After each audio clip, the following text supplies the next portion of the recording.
मी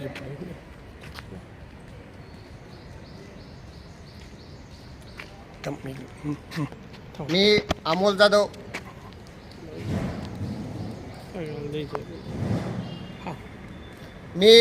जाधव महाराष्ट्र राज्य जिनी शेतकरी संघटना जिल्हाध्यक्ष धाराशिव आपल्या आपल्या कलेक्टर ऑफिसमध्ये गेले 28 तारखेपासून SDO साहेब म्हणजे प्रांतपासून तलाठीपर्यंत हे सगळे कर्मचारी अधिकारी संपावर आहेत.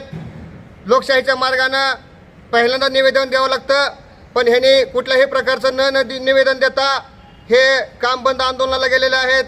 काम बंद आंदोलन जर हे करत असेल तर ह्यांनी सरकारी गाड्याचा वापर कसं काय केला. दुसरी गोष्ट, ह्यांनी हजेरी बुकला रजिस्टर बुकला ह्यांच्या सह्या आहेत रोजच्या. ह्याच्यामुळं हे काम बंद आंदोलन नाही, हे आराम आंदोलन चालू आहे. आणि ह्याच्यामध्ये प्रांत खरमाटे मंडलाधिकारी आणि तलाठी ह्यांच्या तिघावर गुन्हे दाखल झाले, परंतु 2 आरोपींना अटक केलेला आहे. तिसरा आरोपी अद्यापपर्यंत फरार आहे. ह्यांना बहुतेक खरमाटे साहेब सापडलेले नसतील, तर ह्यांनी तिसरा आरोपी सुद्धा त्वरित ताब्यात घ्यावा.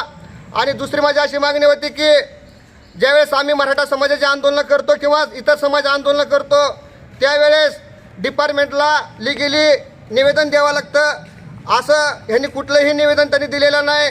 दुसरी गोष्ट, लोकशाहीच्या मार्गाने ज्यावेळेस आम्ही आंदोलन करतो त्यावेळेस आमचं आंदोलन हे कलेक्टर साहेबांच्या ऑफिसच्या बाहेर असतं, परंतु ह्यांनी आंदोलन पहिल्या दिवसाचं आंदोलन कलेक्टर ऑफिसच्या आतमध्ये केलेलं आहे. त्याच्यामुळं त्यांच्यावर आचारसंहितेचा भंग केला, 144 कलमचं उल्लंघन केलं.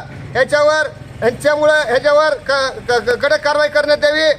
तसेच जे दोषी असतील ह्यांची पगार बंद करावी. आणि जर ह्यांनी उद्याच्याला आंदोलन पूर्वरत नाही की आपलं कामावरनं पूर्वरत नाही आले तर ह्यांना ताबडतोब कलेक्टर साहेबांनी निलंबित करावं.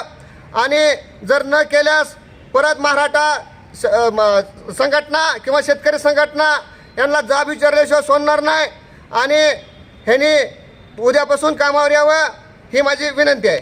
नेमकी काय अडचण संपावर असले हे संपावर असल्यामुळं माझ्या निराधार लोकांच्या KYCचा विषय होता.